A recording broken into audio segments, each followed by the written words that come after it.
Next, I would like to explain to you loop control statements. So what I just want you to do next is, as usual, we are going to create a new file inside chapter 4 and call it loop control control underscore statements dot py. Now, what exactly are loop control statements? These statements basically help us control how the loop behaves. So let's say, for example, now there's something that we call an infinite loop. Now, an infinite loop could be potentially dangerous, especially when you build like an enterprise scale software and the loop is supposed to do something very important. Now, an infinite loop is a loop that basically runs forever. It doesn't have any breakpoints. So I'll give you an example of an infinite loop. So I'm going to say number is equals to 1, and I'm going to say while number is greater than 0, what will I do? I'm going to print number is positive. Let's change that. Number is positive. Now, if you look at this loop right here, this loop is always going to be true because number itself is indeed greater than or equals to 0 because the value of number is 1. And we are saying while the number is greater than or equals to 0, what we want to do is we just want to print number is positive. Now, once I run this command or code rather, you can see that number is positive. It continually gets printed out. Now, this is an infinite loop because at no point in time is this program going to stop running unless it is manually stopped by, like the programmer or whoever is running it. So this is very dangerous, especially if you are building like a large scale software. Now, if I leave this to run for a long time, it probably might crash my computer because an infinite loop continually uses, it continues to perform this same operation repeatedly and it uses your CPU and your RAM and everything. So what we simply need to do first of all, in order to stop this infinite loop from running, is on Visual Studio Code, just place your cursor in your terminal and press Ctrl C. Now, once you Ctrl C, it's called keyboard interrupt. It automatically breaks or stops the program that is currently running. Now, this is an infinite loop, and we need a way in order to stop the loop at some point. So, what if we want to what if we want to increment this number, right? We want to increment this number up until 20. And then we want to check if the number is equals to 20. We want to break and end this loop. Now we can do that using an if statement in combination with this while loop. So the next thing that I will do is I'm going to say number plus equals to 1.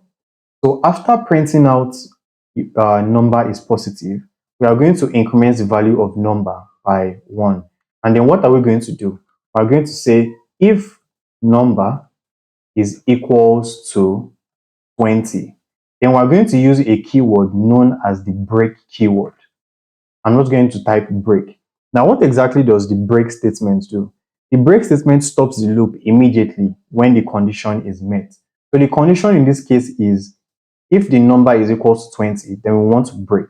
So the break is going to terminate this loop that is currently running.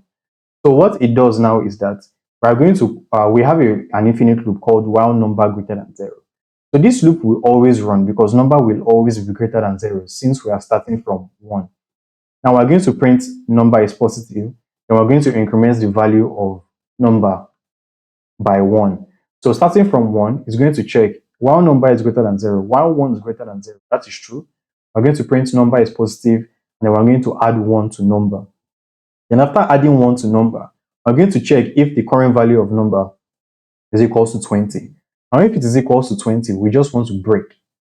But if it's not equals to 20, we're going to go back to this loop again. Now, at this point, number is 2. So we're going to check while 2 is greater than 0, 2 is indeed greater than 0. So we're going to print number is positive, and then we're going to have number plus equals to 1. We increment number to 3, and it comes here to check if 3 is equals to 20. 3 is not equals to 20, so we're going to repeat this loop again up until when we get to 20.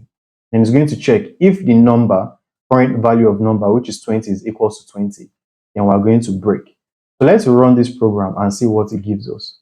So you can see that its print number is positive 20 times, I can say.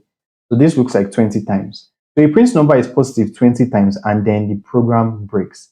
Now it breaks because we have told this to stop running the loop when the value of number is equals to 20. So that is the use of a break keyword. It basically helps us control the flow of the loop, and it helps to break the loop when a certain condition is met. In this case, the condition was checking if the number is equals to 20. Now, this break keyword or this break statement is also used or can also be used in a for loop. So let's say, for example, we want to use the range function to loop through numbers from 1 to 10, and we want to search for the number 5 in a range of 1 to 10. So what we're going to say is for I, now notice that when we say for I in range, let's just say 1 comma 10, this variable right here, this I, is could be anything we want. So we could use J, we could use K, but in programming, the practice usually is I, or in Python, the practice usually is I or J. But note that that value can be anything you want. So in this case, let's just use num. We are going to say for num in range 1 comma 10. So this is going to give us the numbers, a list of numbers from 1 to 9. Now, what do we want to do? We just want to search for the value of 5. And if the value of 5 is in this list, what do we want to do? We want to break out of the loop. Else, if it is not in this loop, we just want to print out the value. So I'm going to show you how we can do that. We are going to write an if statement. We are going to say if num is equals to 5, what do we want to do? We want to break out of this loop. But if it's not equals to 5, we just want to print out num. So let's run that and see what it gives us. So you see we have 1, 2, 3, 4 being printed out. It does that because we told us that the moment number gets to 5, then we want to just break out of it, and that eventually ends the entire loop. So for num in range 1 to 10, this gives us values from 1 to 9, and then we're looping through each of those values using this num variable. So at this point, num is going to be equals to 1 when it starts. Then after the first iteration is like a full circle in the loop. After the first iteration, num is going to be equals to 2, then num is going to be equals to 3. At this point, for each value, it's checking if those values are equals to 5. Then it's going to check for 4. Then moment it gets to, okay, so when it's 4, it's going to ignore this line. It's going to ignore this if condition because 4 is not equals to 5. Then it's now going to come right here and print out the number. But once number is equals to 5, that means 5 is equals to 5, then we tell us to break the loop or exit the loop.